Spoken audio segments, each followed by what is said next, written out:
Sarah Michelle Gellar began acting at very young age. Sarah starred in commercial for Burger King when she was 4 years old.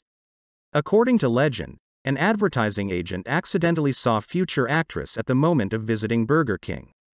The girl was so happy eating a hamburger that agent immediately approved her for role in the commercial. Burger King always been famous for jokes about McDonald's, their main rival.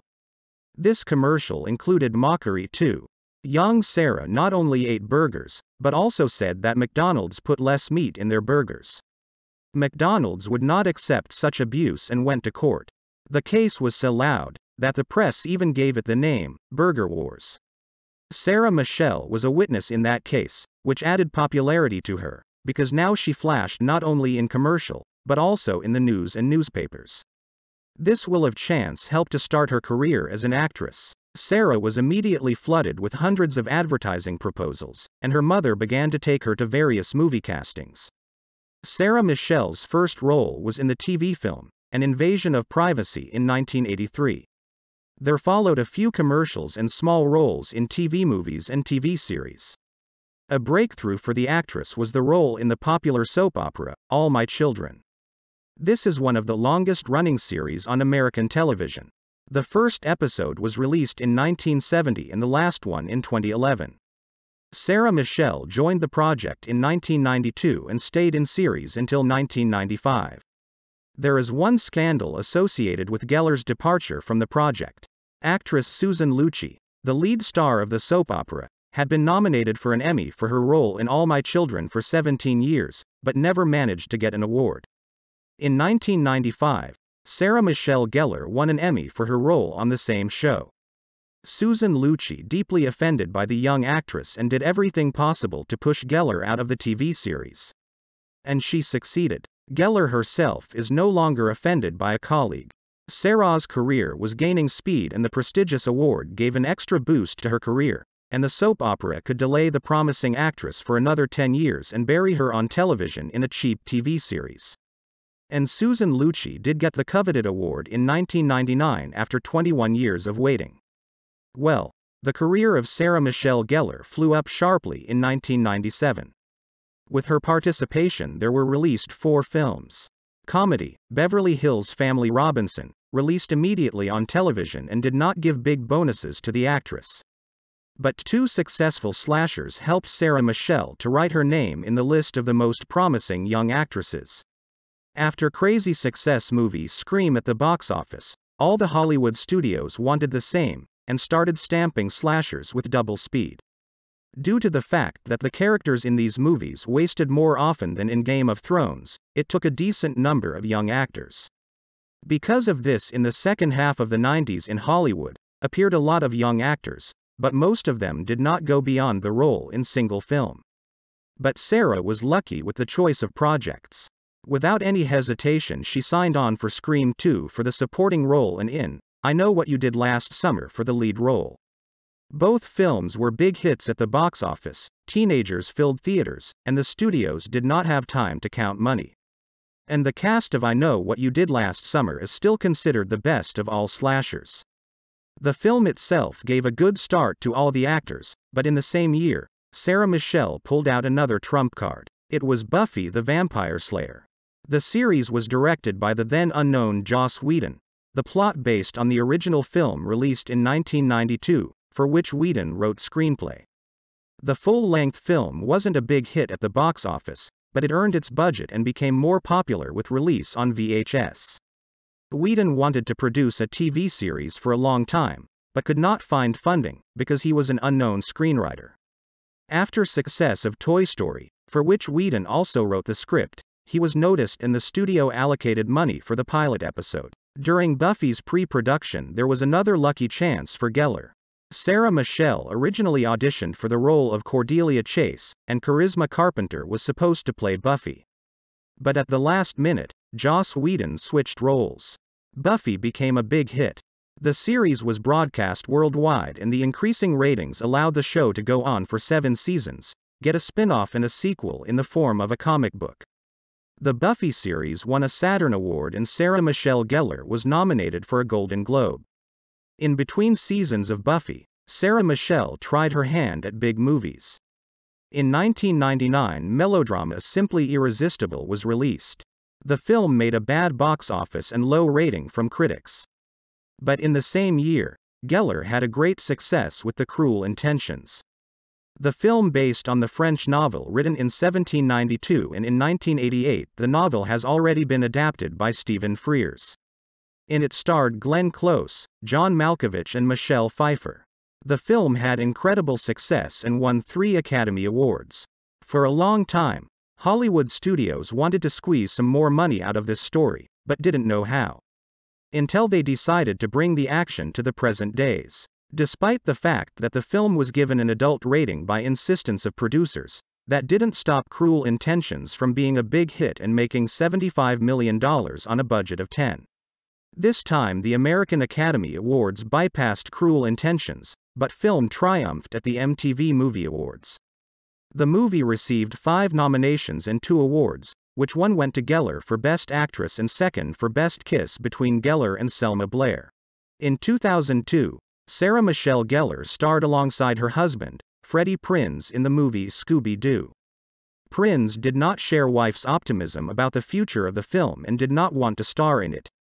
But he was convinced by director Raja Gosnell, who wanted that Daphne and Fred to be played by husband and wife in real life. Scooby-Doo was originally supposed to be a completely different movie with an adult rating. To do this, James Gunn, at the time a famous screenwriter for thrash films, was brought in to write the script. Gunn wrote a script with drugs, nudity, and a love triangle. After test screening, it was clear that the adult audience would not be interested in the cartoon character and that film should not be shown to children in principle. Then drugs, adultery and other sodomy were cut out of the movie, and the uncovered décolleté of the main characters was covered with computer graphics. Studio had to cut a lot of material and remove some scenes completely, because the movie was being remade for a teen rating. All of this did not have the best effect on the quality of the film. Even so, Scooby-Doo was able to recoup its budget, the reviews weren't great. The studio immediately launched a sequel in the hope of making another successful franchise for themselves, but the second film was a failure.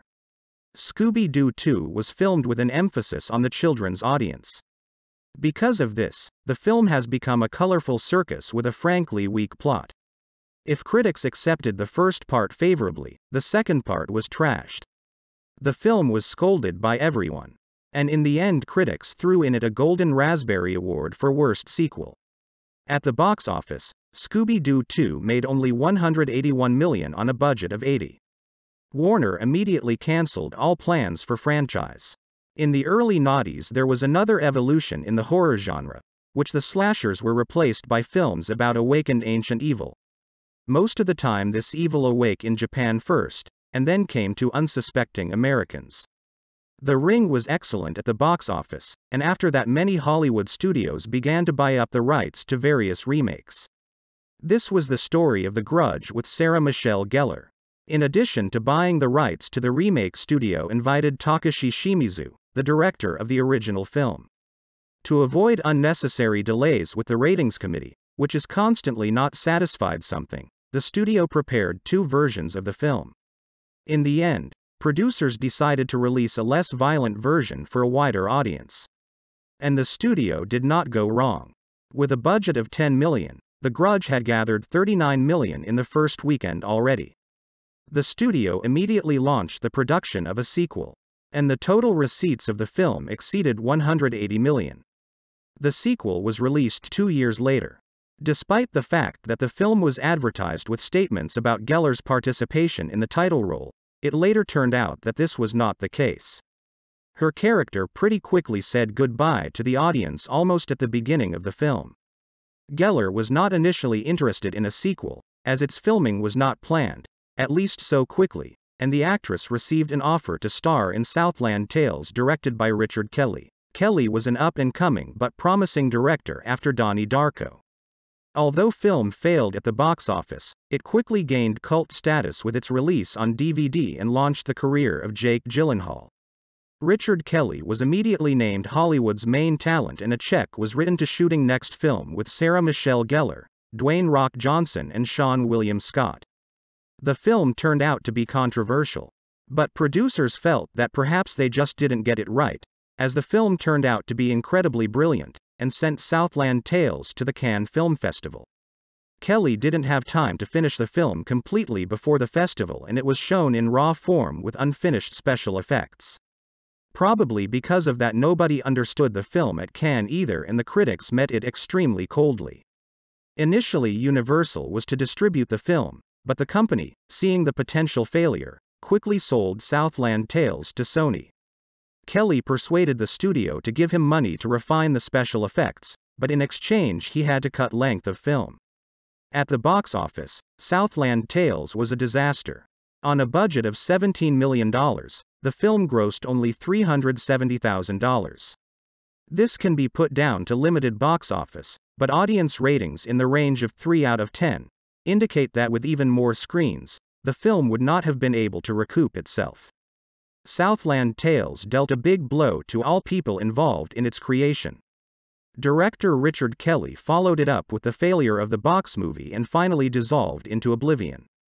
Sean William Scott, who was only fortunate enough to break out of the same type youth comedies, was never able to build a career. Only Dwayne Johnson managed to make it, through a series of child movies for Disney Studio.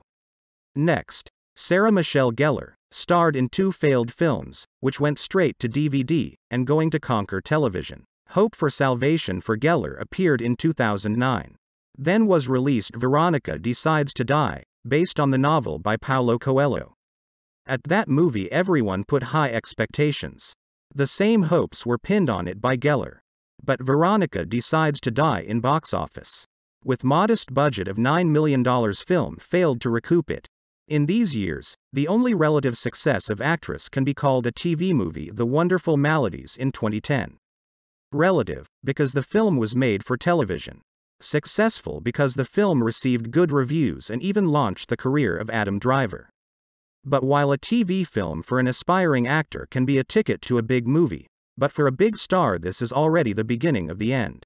In 2011, Sarah Michelle decided to perform a double kick in the best traditions of the Belgian star, and played doubles in the TV series Ringer. The show received quite high ratings from the viewers, but interested too small audience, and because of the low views, series was closed after the first season. The same fate awaited in series The Crazy Ones, in which Sarah Michelle Gellar starred with Robin Williams. The presence of 2 big stars could not attract viewers, and the show also closed after the first season. After such a failure, Gellar almost entirely went into the work of the voice of cartoons, occasionally appearing in the background in the TV series and small films. But Gellar is doing great in her personal life, plus in her plans listed several series and movies. So, fans of the actress will be able to see her on the screen soon. Thank you for your attention, subscribe and stay in touch.